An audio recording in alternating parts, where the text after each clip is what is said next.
This weekend, WGBY brings you the live 2-hour Season 4 finale of the Together in Song Choral Competition.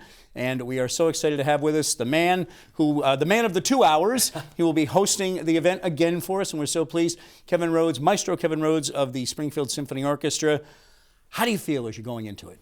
Well, you know, I love this whole weekend having to do with Together in Song so much because, you know, it's an opportunity for me to support a different kind of music making than what I usually do, which, of course, usually I'm working with the Springfield Symphony Orchestra and, you know, and we have professional musicians coming from everywhere to come and play in the orchestra. And over here, well, for one thing, I don't have to perform. Well, I do a little bit, just a little, but 1 5-minute number, you know. Not the whole concert. And over here, all of these fantastic amateur choirs coming together for this. Like I say, it gives me an opportunity to support a different kind of music making. This is 2 hours, not to make you nervous or anything, get you focused on it. I think you're so used to being on stage, not a problem. 2 hours of live television. 7 choral groups are going to be running in and running out of the studio, performing, the top performers of this season. emceeing this really is quite an assignment to take on. Well, you know, it's really fun, but I got to say, the staff here at WGBY makes it absolutely foolproof. Only somebody who was incapable of reading the English language could not do this well. Really, the team here is just great to work with, and they just point me in the right direction, say, go, do it now, and I do it. So I can't take any credit for anything other than being there and trying to be a positive influence on the whole evening. No question, the crew is unbelievable. Best crew in TV, but you're being pretty modest. I mean, this takes some thought and work and staying on the program. Well, you know, the whole thing about choirs performing, maybe my background makes this such an easy thing for me because I started, well, the first time I made music with anybody else other than just playing the piano was playing for grade school choir, which I started doing in like the 5th and the 6th grade already because the teacher couldn't keep me off the piano when I wasn't supposed to be playing. So she gave me a job and had me play for the choir. So the whole milieu of choirs and all of that, like I say, it feels like going home again, actually, really, because I did that in grade school, middle school, and high school, and even through part of college. And of course, a huge part of my career has been both with choral music and with opera. So that whole thing is, like I say, it feels like being home. I won't ask you exactly how does this compare to what you do when you put on the white tie and the tails, conduct the symphony, because we know, you alluded a minute ago, it's a lot of musicians to deal with, professionals. You've got guest soloists coming and going, an awful lot to coordinate for that couple of hours performance. Is this more fun in a way? Oh, this is absolutely. This is go and have a good time. And like I say, you know, introducing pieces, this is just, like I say, it's just fun, you know, and it's, you know, a very different thing than, you know, obsessing over every 8th note in a Beethoven symphony for months in advance of when you're going to play it, right?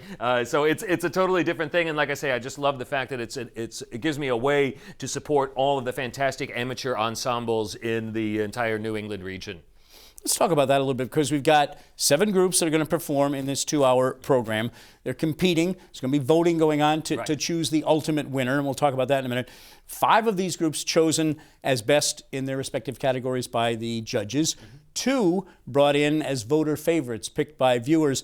So the viewers' votes also broke judges' ties in a couple of the other categories. Really kind of fascinating. You're bringing an awful lot of New England people into this, not just the folks in the studio, the folks who are watching. Oh, well, absolutely. And of course, all of the choirs that took part in the program throughout its entire length. You know, this weekend is just the finale ultimo, so to speak, right?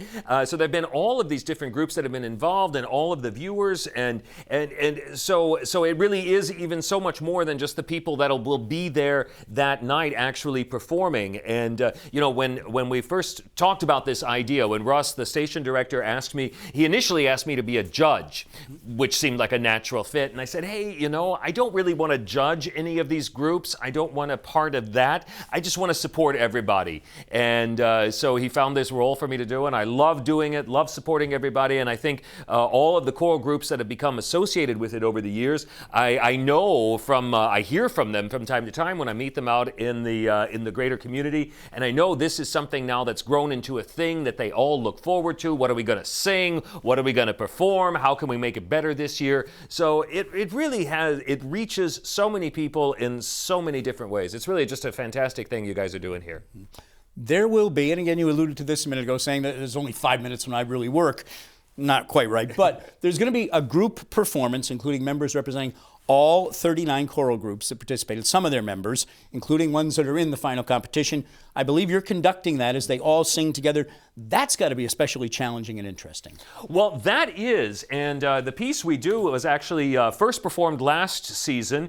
It was written specifically for this purpose by area composer Jerry Noble, and it's called Together in Song. And it's so yes, absolutely. That is a tricky part of the evening. We'll be meeting late in the afternoon, all of the groups, and we're going to have an hour and 20 minutes to rehearse and perfect the number, but that's the only time that we are together. So even though it's only a 5-minute number, the fact that we only have one session to get it together in song, and then go perform it a few minutes later. That part of the evening is quite tight, and so then I, for that period of time, I actually then I put back on my conductor hat, and I'm the hard, tough guy going, no, you're late, no, you're early, right, come in on time, do this like that, do that like that, no, good, so then I do change my hat for those few moments. Little less than a minute left.